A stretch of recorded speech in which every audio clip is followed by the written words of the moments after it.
folks, I got a question for you. What the hell's going on in this country? Got this thing called Benghazi. That is a place in Libya. What am I looking for here? That is a place in Libya, the capital of Libya, where we had some kind of consulate, and it got attacked last year on September 11th. And our government tried to tell us that it was because of a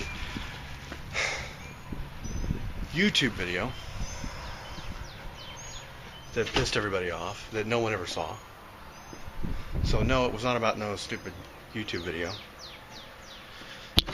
Then we come to find out that it was indeed organized, and that the people who died because they were American in a consulate, and not because of some random protest. So they got deliberately targeted and killed. And then comes, and the reaction to it is ridiculous. I mean, why are they covering that up? Oh, wait, that was an election year last year on September 11th. The election was coming up in a little bit, and our president was rerunning, and he had said something about, oh, Al-Qaeda's gone. Al-Qaeda's not a factor anymore. We won, right? So that would have looked really bad right before the election. And now, the person who's in charge of the, what was Clinton running? She was running one of the departments. It wasn't the DOJ, it was the Department of State. Was that it? Yeah. Anyway, so now she's being called in front of the Congress in order to testify. Or maybe. I haven't heard the last word on that. But then comes the IRS scandal. And we have an IRS thing going on. What happened, as far as I can tell, is that the people in the IRS, at least, used their position of power to prevent tax-free organizations from forming, but only on the conservative side. You should hear some of these questions. Google it. Some of these questions were so freaking invasive as to not be normal. One of the questions that was asked, they actually asked what the content of people's prayers were. I mean, that's the one that stuck with me. They were asking, what are people praying about? They were asking, we need every document you've ever written. We need every pamphlet you've ever sent out to the public. We need to know who you've ever who you've ever given money to, who you've ever received money from. Those almost sound normal. Then you start getting into things about what are the content of your people's prayers. What? But they only did this sort of questioning of conservative groups, not liberal groups. And that's bad enough. But now that the axe is starting to fall,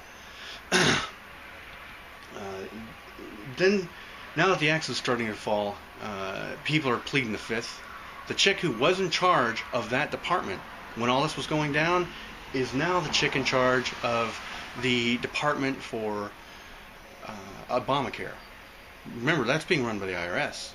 Well, she got promoted over to this. Now she runs the same department that is going to ask you healthcare questions. Okay? So are they going to start asking healthcare questions based on your political beliefs? I mean, is that where we're heading with this? I mean, they were asking who gets tax-exempt status based on political beliefs. Why not healthcare? So anyway, that's where this is heading.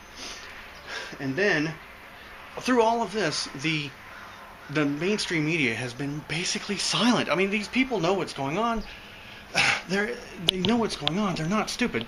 They just don't want the conservatives to win. They're terrified that their guy will lose. So they just ignore all the stories that would point to their guy being an asshole.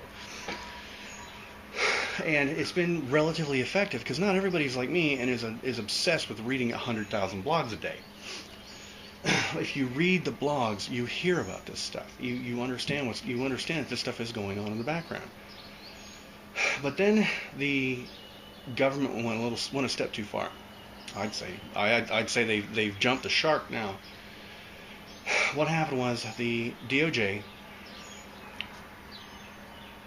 the Department of Justice, subpoenaed, asked for, obtained, I don't know exactly what the proper word is, but they got the records, the phone records of a bunch of AP reporters and Fox reporters, or at least asked for Fox reporters. I don't know if they got those. But now reporters are stepping back and going, whoa, wait a minute, don't we have constitutional rights?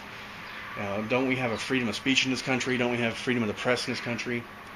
To which a bunch of the gun owners are saying, well, yeah, we have a right to bear arms too, but you don't seem to give a shit about that. So why, if they're shitting on that part of the Constitution, why wouldn't they shit on the part of the Constitution that protects you? So lo and behold, all of a sudden, a bunch of people in the press are starting to look at the Constitution, going, "Wow, we really need this document, not to be sullied. We need the rights that are in this document." and some of the press is starting to wake up. And I think if some of the press starts to wake up and pay attention, that some of those news stories will actually finally start to make their way through out to the regular people.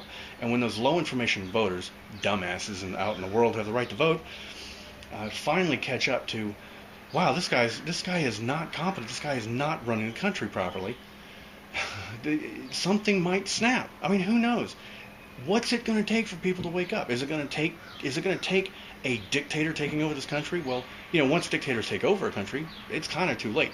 Once they have the ability, like what's his name in South America, to just say something and it's law. He actually has that ability. He can just change the law by saying it. Their version of Congress and Senate gave him that ability. I mean, once you get to that point, it's a little too late, don't you think? So the idea is to stop it before it gets to that point. And that's kind of why the Second Amendment was there, was to prevent tyrannical governments from taking over this country. Because the government should be afraid of the people in this country. That's our experiment. That is the American experiment, is that the people are in charge, not the government. That's what the United States was formed on. And that's what we need to keep. That's the right we need to keep. I wish it said that in the Constitution. It says the government should be afraid of the people. The people should not be afraid of the government.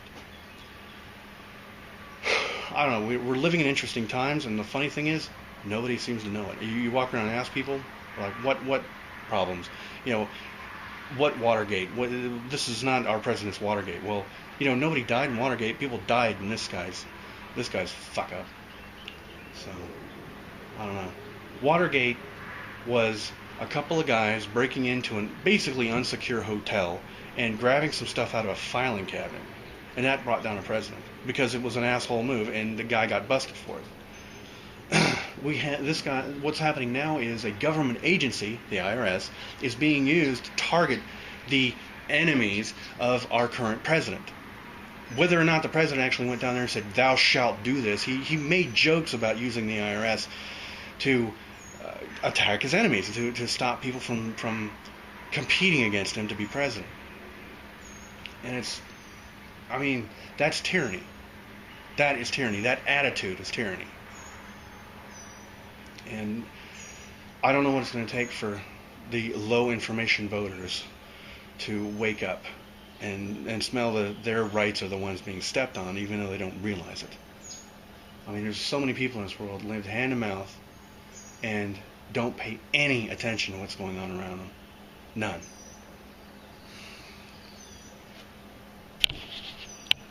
Well, the people who want to take it all away from you, they're paying attention. Wake up.